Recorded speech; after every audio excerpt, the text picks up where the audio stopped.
But Talk to Me did so well, everybody, that they're doing a sequel. That's right. A sequel to Talk to Me is coming. I think based off how much it was, I mean, they spent $4.5 million on this and it made $69 million. So for any studio, that's a pretty big win, especially for these A24 films. And A24 has been doing so great lately. I'm just like, yeah, why would they not do this? People are going nuts about this. I went and saw it on a whim. Like Sabrina and I went and saw it, and we were like shocked how good it was, just because it was like you didn't really hear much about it. They had a little bit of buzz, but not a lot. And then it was just a really great movie. It was a lot of fun.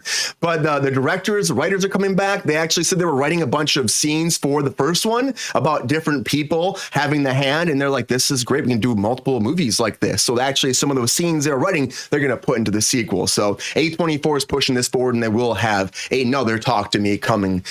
Well, probably soon enough. Of course, the writer strike stuff.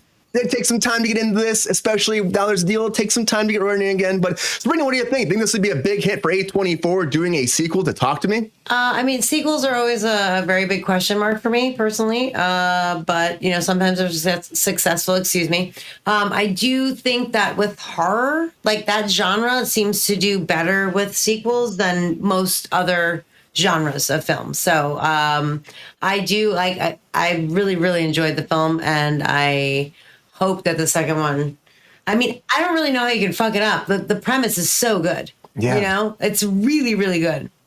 And it's shocking. It's like this, tiny little production that A24, by the way, hats off to you if anyone's watching. Amazing company. They always seem to grab up all the most amazing, original, weird shit that no one else wants to touch because they're too busy trying to, capitalize on an IP that already exists. So hats off to you, A24. Thank you for giving us good television and good movies, I should say. Mm-hmm. But yeah, I just feel like, I don't know. I feel like this is probably going to be amazing. Not everything needs a sequel. 100%. 100% correct. Not everything needs a sequel. That's always my worry with something like this, that it does so well and like it, I feel like with horror, it goes way better than most other genres. Also, yes, people do vape now. I don't know if maybe you can make a vape thing for the hand. I don't know. Maybe. I mean, I don't know how that would work, but you might be able to do it. Hey, that might open a door for them. We got to tell A24 this. It just came out. It came out not that long ago. Yeah, you got to check it out. It's a lot of fun. Really, it really is. Honestly, highly recommend it. Paul, did you see Talk to Me? Or we just talked. So you did see Talk to Me. So do you think that this is a good idea to go into sequel territory, though?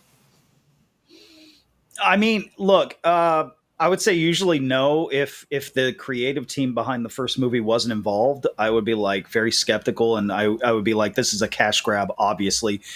And most horror films or movies that are sequels in general are, my mind goes to that.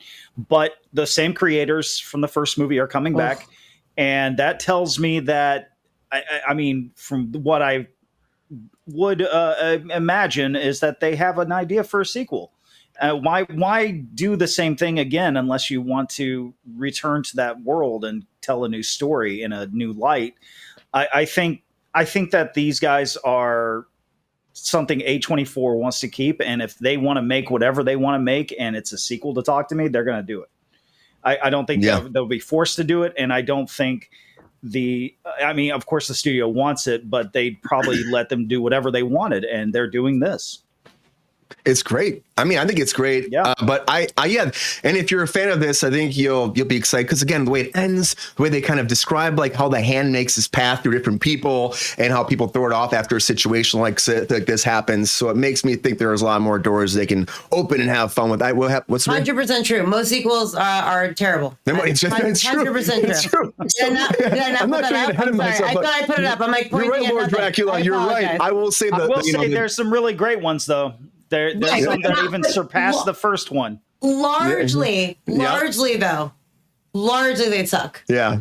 It's like milking something that you shouldn't like. But I don't know. I don't know. I feel like you're right. There are definitely some sequels that are better than the first. But how do you get someone to go see a second movie if you didn't like the first? So this is off on the right foot. There's a lot of buzz. The first movie was amazing. And I don't know. I think it can do really well. The story has infinite possibilities because of the nature of it. Don't I don't hold on to that hand for more than 9 seconds. But don't do it. Seth, what do you think about this? Do you think this is a good idea for a sequel? I don't know, honestly. So I saw it and I really loved the movie. I'm one of those guys. I'll go see a lot of horror films, even the terrible ones, because they're fun. Yeah. I watched this and it was fantastic. The whole movie, I was just gripped in it. And my fear is doing a standalone, or with a movie like this, keeping it from being just a standalone and making a sequel to it is, are they trying to make a standalone sequel, or is it a continuation of this world? Because spoiler alert. No, don't say it.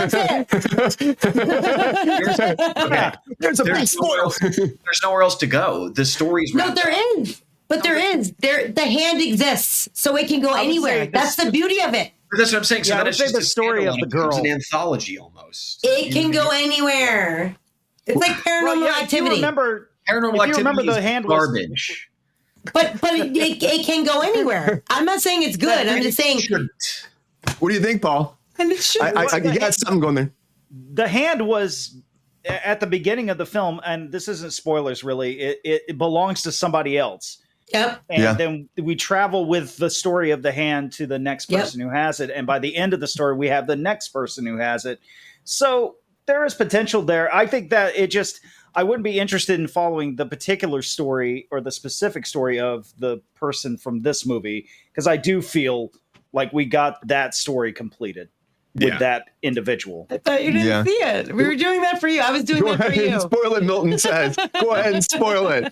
I mean, we can say a quick spoiler thing, very quick, okay? So if you're watching this, listen to us, mute us for about 10 seconds and come right back. So anyways, it starts with her like taking the hand, and at the end of the movie, she ends up being a ghost and she actually dies, and we don't know exactly when she dies. Well, when do we have a good idea? But she's actually a ghost at the end. She dies when she walks out in front of traffic, bro. It's not when she dies. I won't go that far into it, but I was trying not to go that far into it. Spoiler alert. Like, if we're going to spoil, let's spoil. But the girl, Mia, her character Mia dies, and then she's the ghost at the end. So when they say talk to me, it's her that pops in holding. Dude, there's so much potential behind this franchise. Like, you come back if you're muting. Yeah, come on back.